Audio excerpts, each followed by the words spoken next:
Hi, this is the Science Chef. In this video, we'll be providing the answers to questions 3 and 4 to the 2024 WAEC Chemistry Theory. If you are yet to watch the solutions to questions 1 and 2, check the links in the description. Also, if you are preparing to write any O-level chemistry examination, hit the subscribe button and turn on your notification bell to always stay updated with our new uploads. So, join us and let's ride.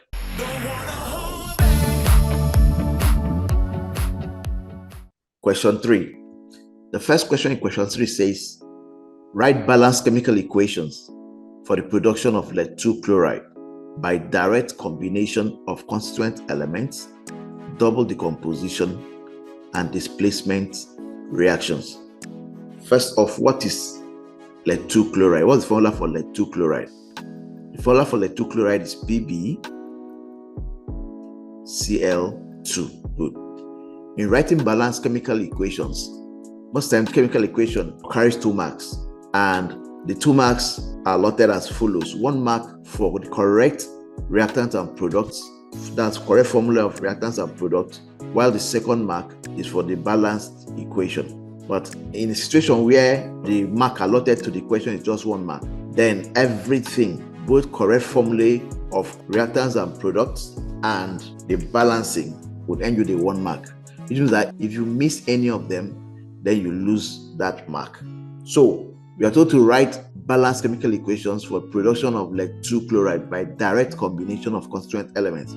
By direct combination of constituent elements, you mean the elements that make up the compound, that's lead and chlorine, combining them together to form the compound. And that would be Pb solid plus Cl2 gas, giving us PbCl2 solid, right? Then the next question says by double decomposition. Now, double decomposition is a method of preparing insoluble salts through the reaction of 2 soluble substances. Most times, mixing the solution of 2 soluble salts to obtain an insoluble salt and a soluble salt. This occurs through the exchange of radicals. So we are going to get 2 soluble salts that each of them contains the radicals of lead-2 chloride. In other words, one of the salts must contain the lead-2 ion, while the second salt will contain the chloride ion. Are we together? So when you're talking about soluble salts, especially for metals, you can never go wrong with triazonitrate salts because all triazonitrate salts are soluble. So we use lead-2 triazonitrate, which is PbNO32 aqueous plus, and when it comes to chloride salts, remember we are looking for 2 soluble salts. If you are confused, you don't know the appropriate chloride salt to use, just pick a group 1 salt. For all group 1 salts are soluble. So a group 1 chloride salt will be soluble. Something like sodium chloride, potassium chloride, lithium chloride, right? So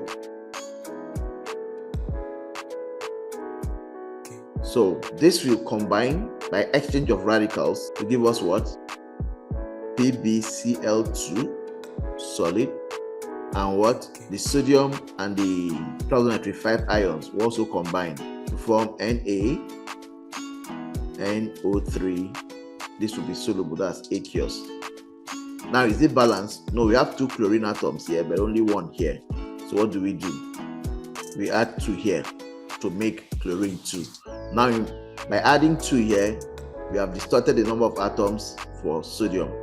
So what are we going to do? Remember, triazonitrate radical here is 2 units of them. So what do? We have to add 2 here, and these 2 multiplies both sodium and triazonitrate. So that gives us 2 atoms of sodium on the right hand side and also 2 atoms of sodium on the left hand side, 2 atoms of chlorine on the left hand side and 2 atoms of chlorine on the right hand side, 1 atom of lead on the left hand side and 1 atom of lead on the right hand side. So it's balanced. Good. So the next is displacement reaction. We say displacement reaction is a reaction in which a more reactive element displaces a less reactive element from its compound. Most times it's always from its solution, right? It can occur between metals based on the reactivity of the metals in the reactivity series, or it can also occur between halogens. So for this question, we are going to use the displacement reaction between metals, and we'll be using lead, solid, and copper 2 chloride, aqueous.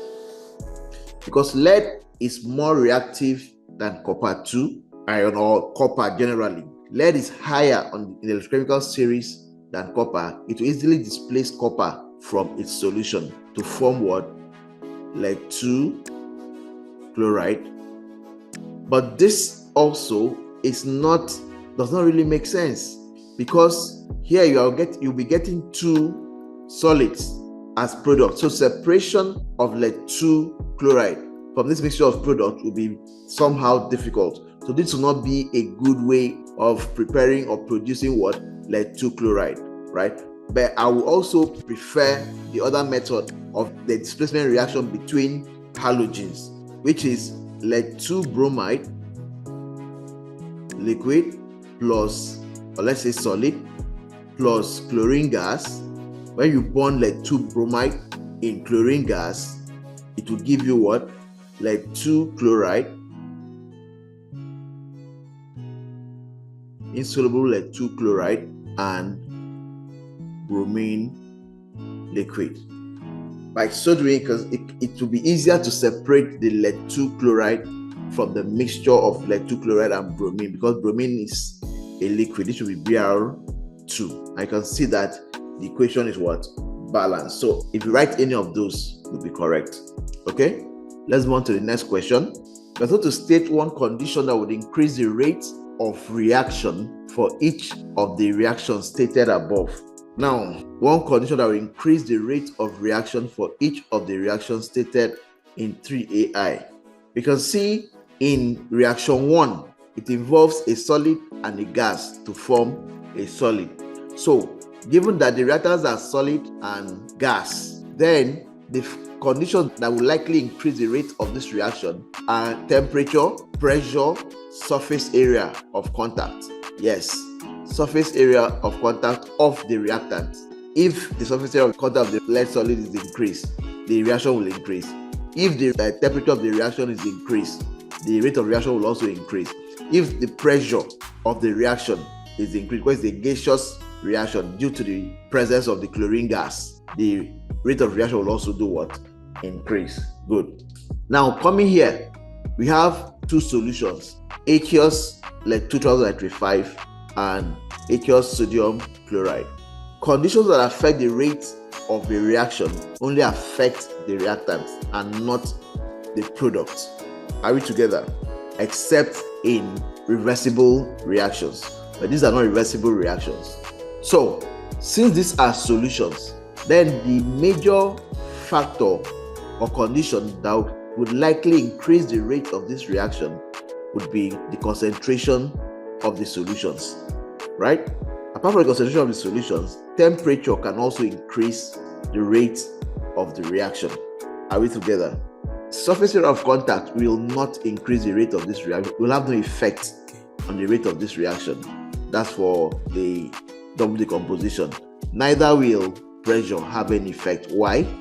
Because there is no solid involved as a reactant, and none of the reactant is a gas, right?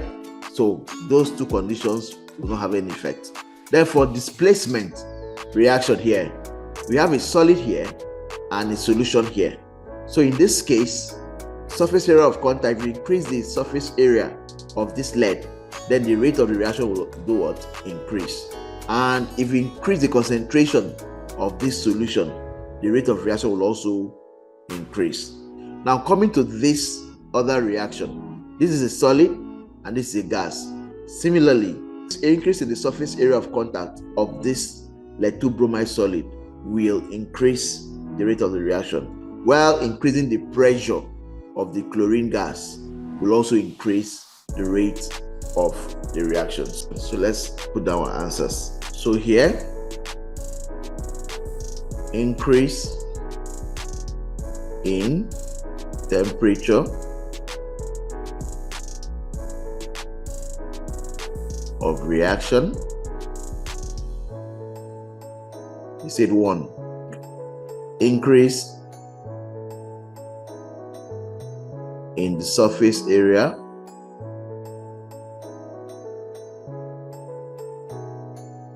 of contact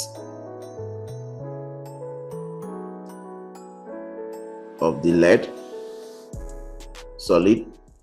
Increase in the partial pressure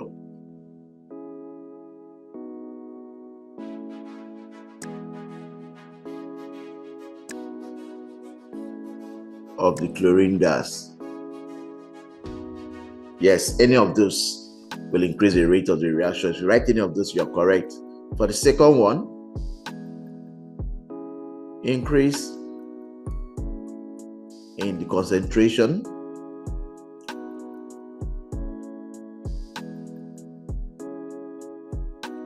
of lead 2005 solution or sodium chloride solution, and increase in the temperature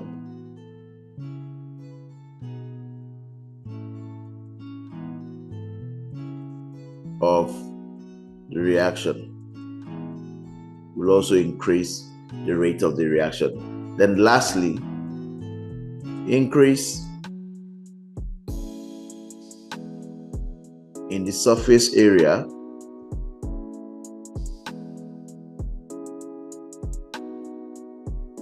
of contact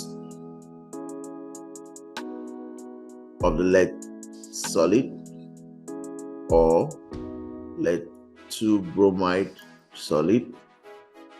Increase in the concentration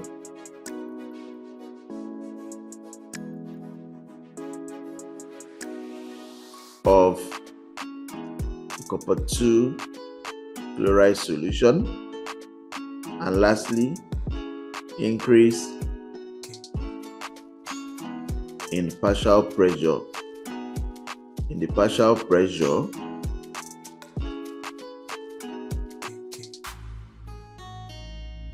of the chlorine gas. So any of this is correct. All right, so that takes us to the next question. Next question says, consider the following reaction equation: 2SO2 plus O2 gas giving us 2SO3. That's sulfur 4 oxide gas reacting with oxygen gas in a reversible reaction to give us sulfur 6 oxide gas, and delta H here is positive. This is a blunder. This reaction is not endothermic. This is an exothermic reaction.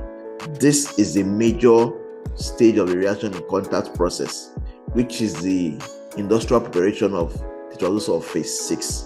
The enthalpy change of this reaction is actually negative. So I don't know why they made this positive, but based on this question, we are going to answer it as what? Positive, right? So the factors that can affect the yield of SO3 will be the factors that will affect the equilibrium position of this reaction, because this is a reversible reaction, and this question is on chemical equilibrium. So those factors are change in temperature,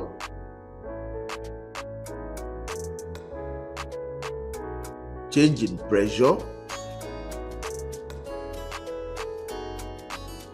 change in concentration,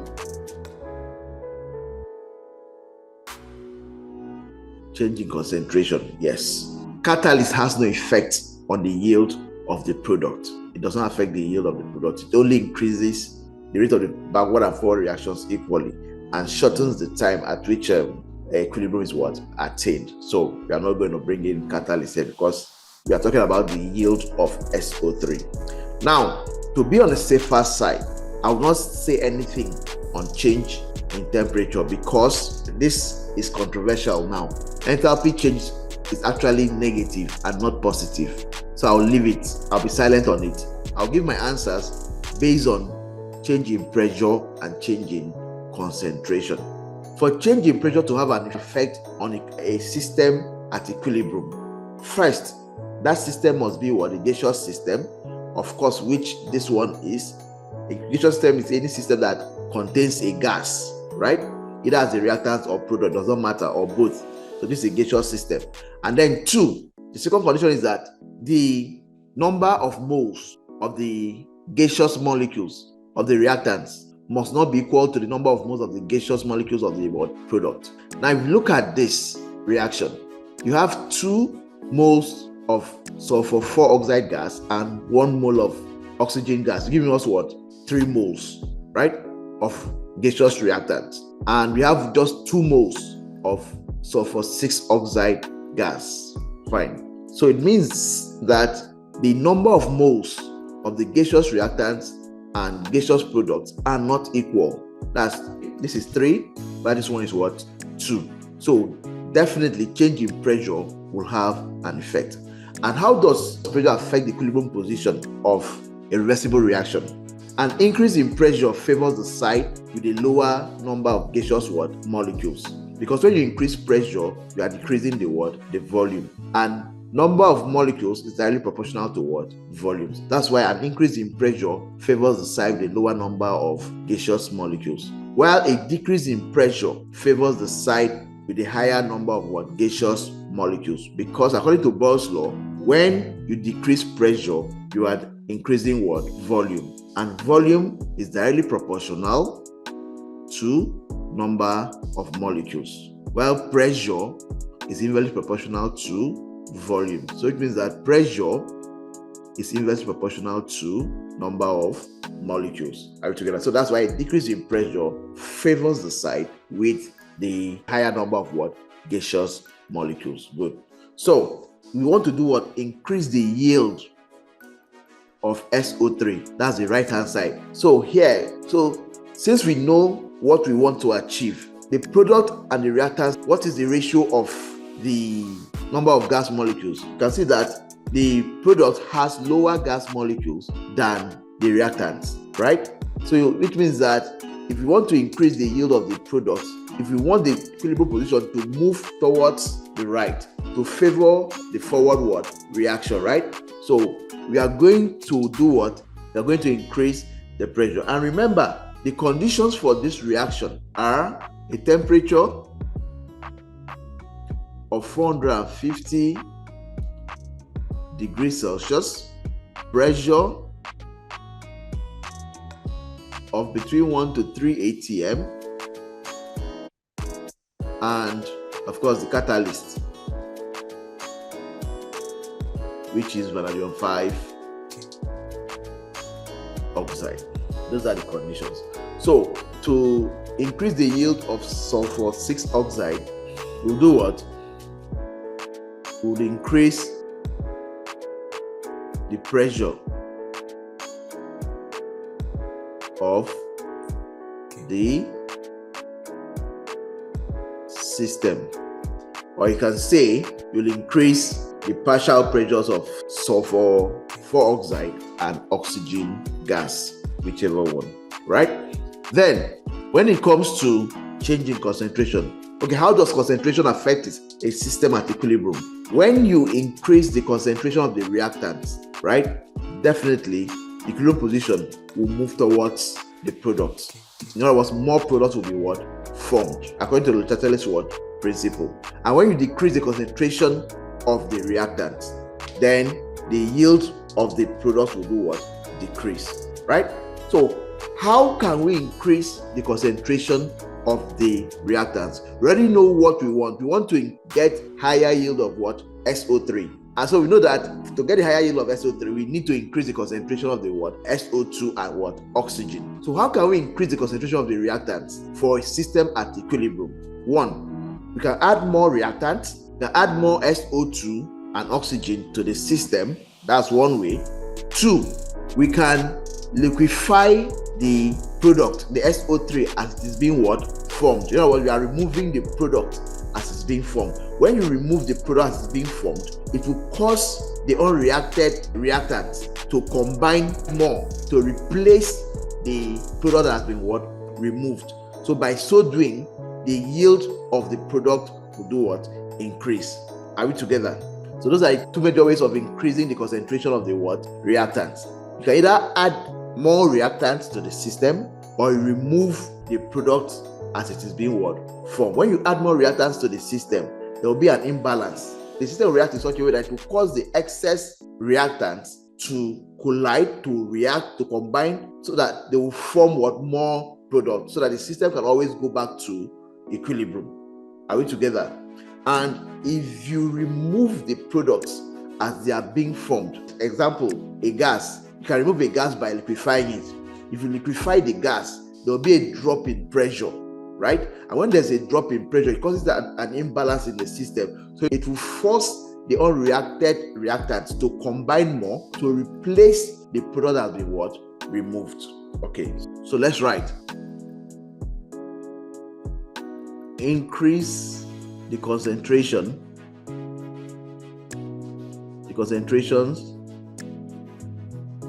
of SO2 and or oxygen gases, or we can say remove or liquefy the SO3 gas as it is being formed. So if we apply any of these conditions, it will definitely increase the yield of the sulfur 6 oxide. All right, let's move on to the next question. The next question says, if 60 cm3 of sulfur 4 oxide reacts with 40 cm3 of oxygen, determine the volume of the residual gas, assuming that the reaction goes to completion in a cylinder. This question is on Gay-Lussac's law of combining volume. So first of all, let's write the equation. We have SO2 gas plus O2 gas giving us what? SO3 gas. This is 2 and 2. And what does Gay-Lussac's law of combining volume state? Gay-Lussac's, what does it state? It says that when gases react, they do so in volumes which are in simple ratios to one another and to the volume of the product if gaseous, provided the temperature and pressure remain what? Constant. Are we together? Based on this, we have the mole ratio here. We have 2 moles of this combining with 1 mole of this to form 2 moles of this, right? So I can call this molar ratio. Then I'll then call this what? Volume ratio, based on the Gay-Lussac's what? Law. So say 2 volumes of SO2 will combine with 1 volume of oxygen to form 2 volumes of SO3, according to Gay-Lussac's. Why? Because SO3 is a gas, right? Now, what do we have available before reaction? Before the reaction, what volume do we have available? We have 60 cm3 or 60 volumes, you like, of sulfur 4 oxide available, and we have 40 volumes or 40 cm3 of oxygen available, but none of this is formed yet because the reaction has not occurred. During reaction,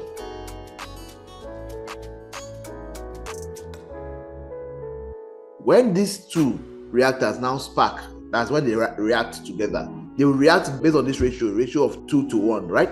So based on this ratio, 60 cm3 of sulfur 4 oxide will require 30 cm3 of oxygen to form 60 cm cube of sulfur 6 oxide. If you have up to 30 cm cube of oxygen, yes, we have more than 30 cm cube of oxygen.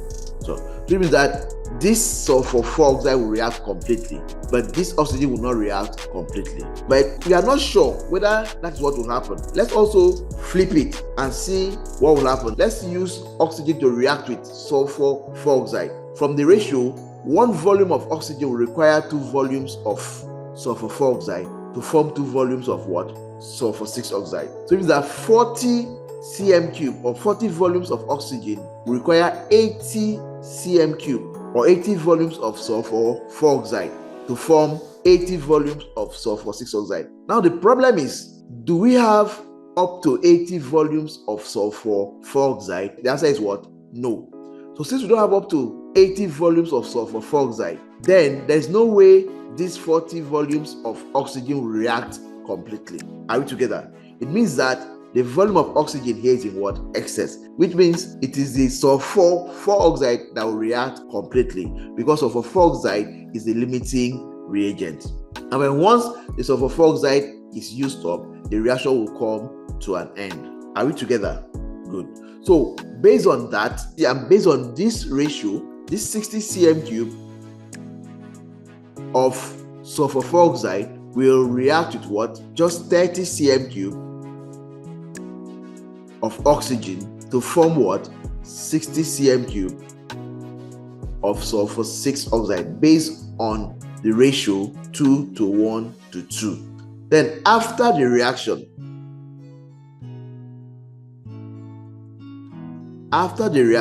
what will happen? Will there be any sulfur 4 oxide left? No. Will there be any oxygen left? Yes. Then, now, will we have sulfur 6 oxide left? Yes, because that is the product that is what? That was formed. So that will be what? 60 what? cm cube. You are asked to calculate what? The volume of what? Residual gas. So the volume of residual gas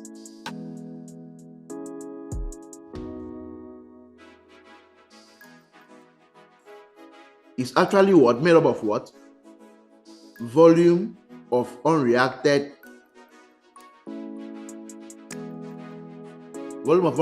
what?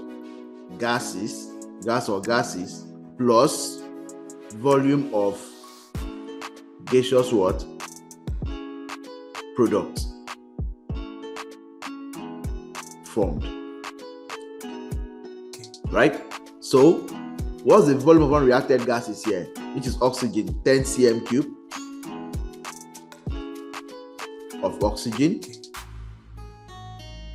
And then the volume of the gaseous product formed is what? 60 cm cube of SO3. So the final answer is what? 70 cm cube of residual gas or gases, whichever one. Are we together? Now, why am I presenting it this way? At times you can be asked to state the composition, not just the volume, but also the composition of the residual what? Gas. Are we together? So in that case, it's 10 cm cube of oxygen and 60 cm cube of what? Sulfur 6 oxide. All right. So that takes us to our next question. The next question says, what is the change in the oxidation number of sulfur in the reaction in 3B? Now, what happened there? Sulfur changed from SO2 to SO3, is it not? And what is the oxidation state of sulfur here in SO2? Let's see.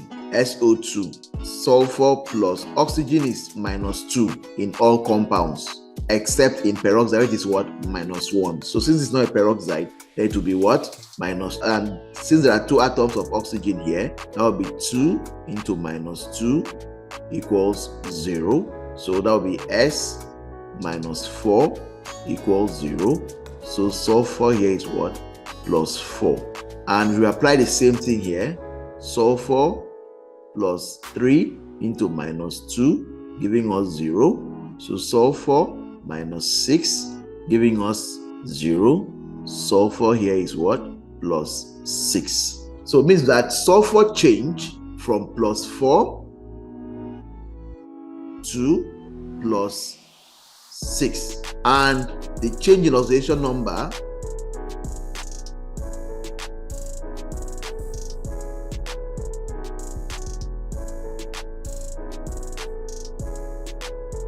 of sulfur is what?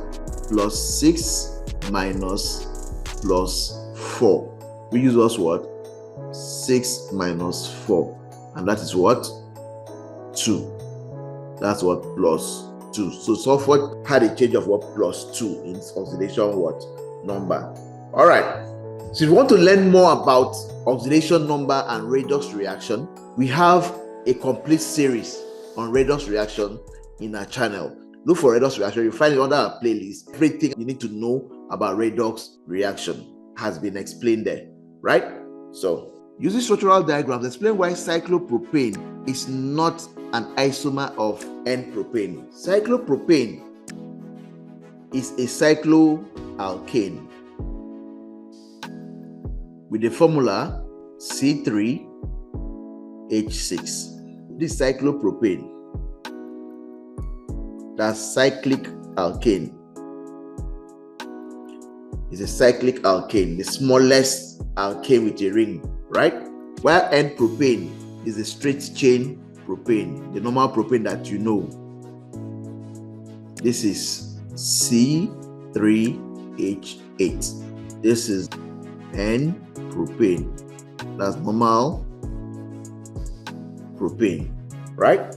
And what's happening here? We are told to explain why cyclopropane is not an isomer of N-propane. What are isomers? Isomers are compounds with the same molecular formula but different structural formulae, right? So as you can see here, even though both of them are alkanes, but cyclopropane has a formula of what? C3H6, whilst N-propane has a formula of C3H8. So they don't have the same molecular formula. And because they don't have the same molecular formula, even though they have different structural formulae, they cannot be said to be isomers, right? Cyclopropane is an isomer of propene because cycloalkanes share the same general formula as what? Alkanes. That's CnH2n. Whereas the general formula of alkanes is CnH2n plus 2. Are we together? So let's write that. Cyclopropane and N-propane are not isomers because they do not have the same molecular formula. As you can see, cyclopropane contains only 6 hydrogen atoms, even though it has 3 carbon atoms, while N-propane contains 8 hydrogen atoms. So there's no way they can be what? Isomers, right? Let's move on to the next question. Question 3D. You're told that a saturated organic compound X containing 3 carbon atoms reacted with butanoic acid in the presence of dilute H2SO4 to form a sweet-smelling compound Y. A saturated organic compound X containing 3 carbon atoms reacted with butanoic acid in the presence of dilute H2SO4 to form sweet-smelling compound Y. Now, this sweet-smelling compound can only be what? An ester. Why? Because an organic compound reacted with the butanoic acid, and that's an alkanoic acid, in the presence of dilute H2SO4 to form that compound. Esters are the sweet-smelling organic compounds that are formed from the reaction of what? Alkanols and what? Alkanoic acids, right? In the presence of dilute or concentrated tetraoxosulfate 6 acid. Are we together? Now, we're told to name compound what? X and Y.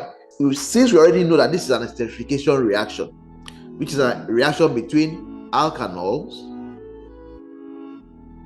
and alkanoic acid to form what? It's a reversible reaction though. to form what? Esters and what? Water.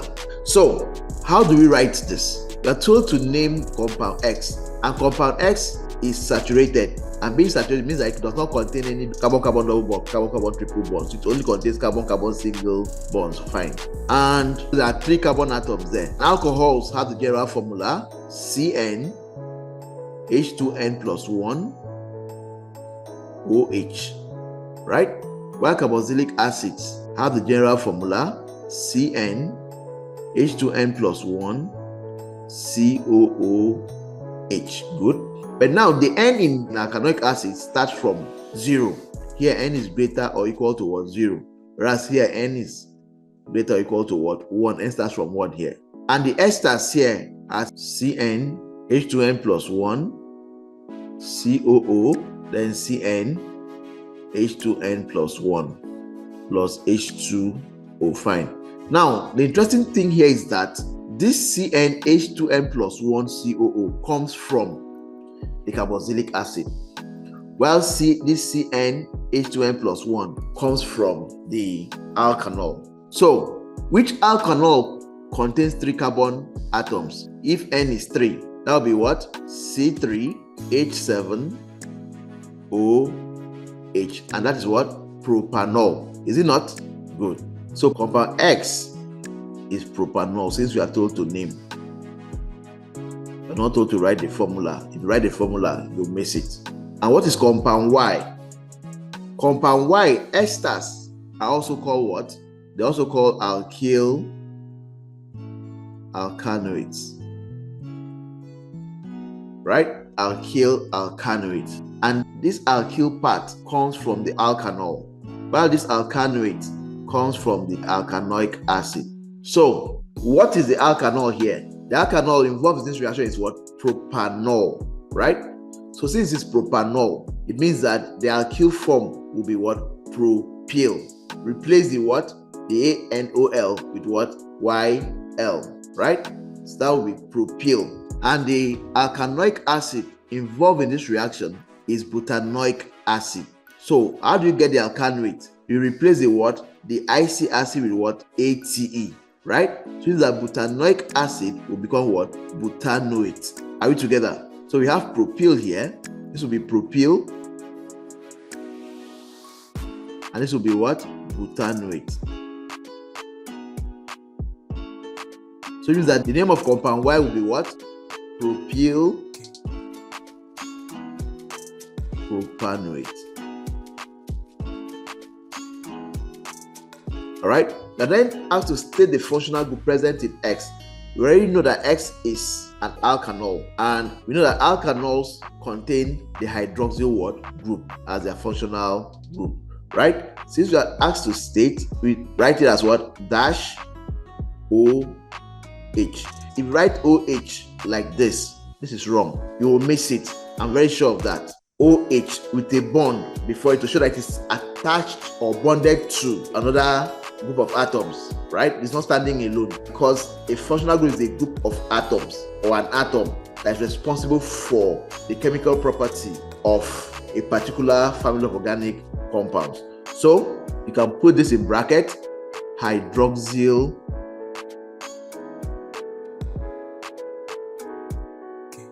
group. Are we together? Hydroxyl group. And it is not this. Say that neither is it what? This. This is hydroxide. This is not hydroxyl. This is hydroxide ion. It's not hydroxyl group. And this one does not exist on its own. Are we together? So this is the correct functional group present in what? Alkanols. Right? Okay. Let's move on to the next question. Just as if I knew that you'll be asked to write an equation for the reaction between X and butanoic acid. So let's go back to our general equation. You said our alkanol here is what? C3H7OH. While our alkanoic acid is what? Butanoic acid. You said that N here starts from 0. So if N starts from 0, then how many more carbon atoms do we need to make it 4? Because but is what? 4. So this is always the first carbon atom. So which means that we need 3 more. So N will be what? 3. So that will be what? C3H what? 3 times 2, 6 plus what? 7. C3H7 COO what? H. That gives us butanoic acid. Now here, remember I said that this is from what? Alkanoic acid, right? So which is what? C3H7COO. That's the part of the alkanoic acid that reflects in the formula of the ester. Well, this part is from the what? Alkanol, which is C3H7. So that will be C3H7. Of course, you have water there. So we are going to import this to where we are going to write the what? The answer. So that gives us what?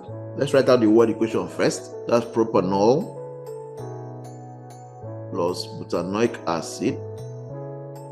Remember, it's a reversible reaction in the presence of an acid to give us what? Propyl butanoate plus water. So this is C3H7OH plus C3H7COOH, reversible reactions. All right, dilute H2SO4 based on the question given. So this will be C3H7COO, C3H7 plus what? H2O.